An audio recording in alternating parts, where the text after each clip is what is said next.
Ladies and gentlemen, boys and girls of the YouTube world, CJ Rose's back in the building. Welcome back to the channel. All right.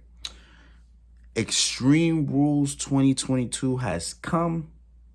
Extreme Rules 2022 has gone. And I'm just going to simply say this. It started off with a banger, and it ended with a banger. And we're going to get into that. Trust me, we're going to get into that in all these videos. We're going to get into everything.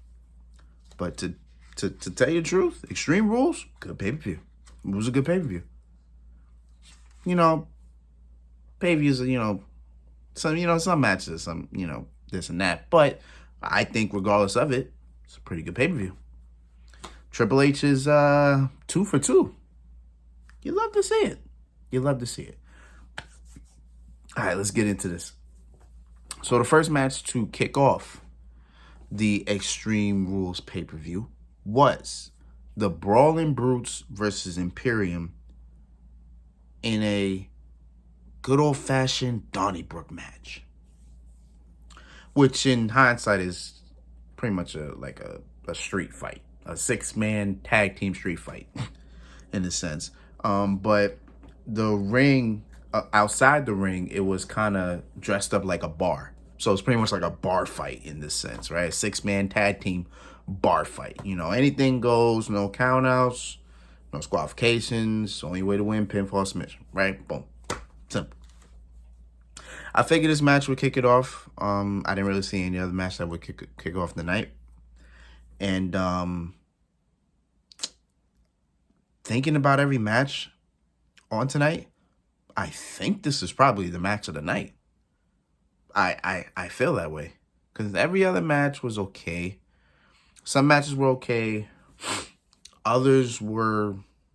most of the matches were okay. I ain't gonna lie. Most of the matches were okay. This match was great. Like, from start to finish, this match was great. I'm telling you, the rivalry between these two teams, I love it. Especially Sheamus and Gunther going at it every time, just like that. I love it. I love it. And this match showed it. This match was great, man. Physical. Guys all over the place. Throwing hands. It wasn't a wrestling match. It was a fight. It was a straight up fight. And I love it. Now, don't get me wrong. I didn't know how Imperium would be in this setting. Because to me, I put Imperium against any 3-man group. I ain't gonna lie. Like, in between those ropes, I put Imperium against any 3-man group. That's how good I think Imperium is. Because they're that good. So I'm sitting there thinking to myself, how they going to be in a fight atmosphere? Because this pretty much was a fight atmosphere. They did very well. Hands were thrown. Things were thrown. It was just all over the place, man. I loved this match. I love it. So Imperium pretty much took control of most of this match. So they had this table, you go to a bar and then you go to the bartender over here, that kind of table. They had that. Imperium laid Sheamus out on that, and it was like hard granite. So it was a hard granite top. So Sheamus was slammed on that, and then he was out for a while. And then Imperium focused on Ridge Holland and Butch, and they were just beating them up. Like, again, Imperium was in control for the majority of this match. And then I said to myself, if Sheamus gets second life, it's go time.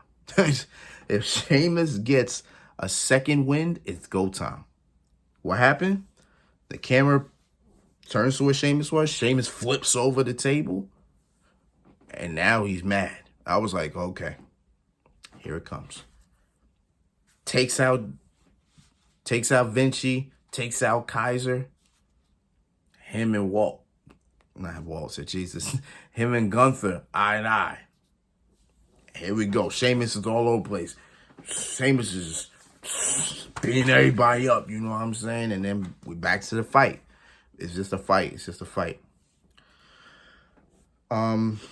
Pushing forward into the match, Gunther gets a shillelagh.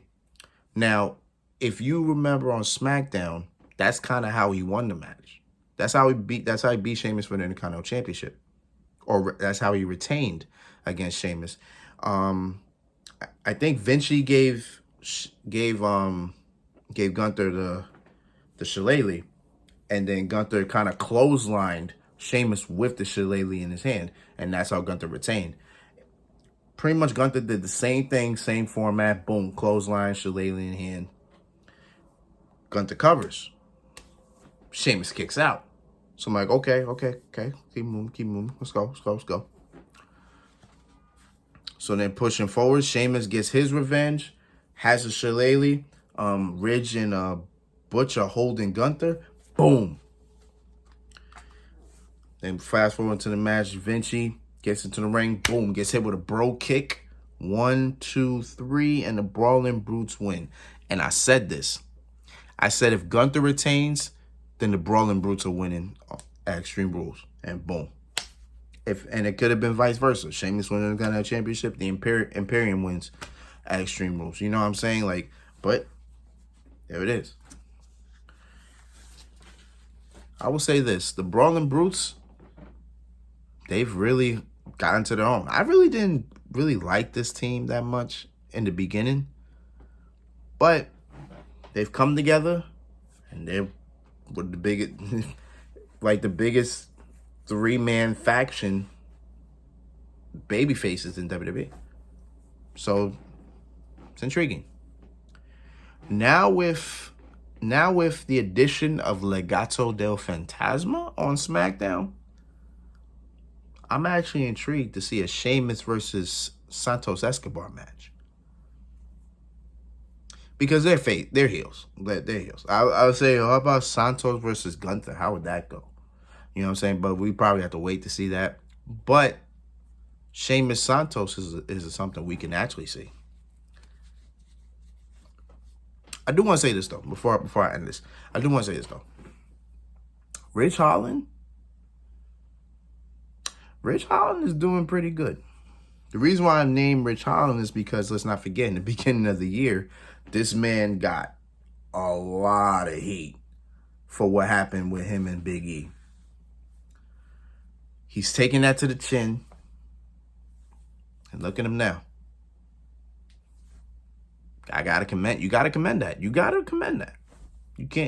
I can't be mad at that. You gotta commend that. I appreciate him for it. Hey, it is what it is, man. He learned from his mistakes, and now he's got a little bit of success. So you gotta be happy about that. But the first match of the night, probably the match of the night, banger. You already know what it is. Banger after banger after banger after banger. You already know, man. We hit. All right, next match. Let's get it.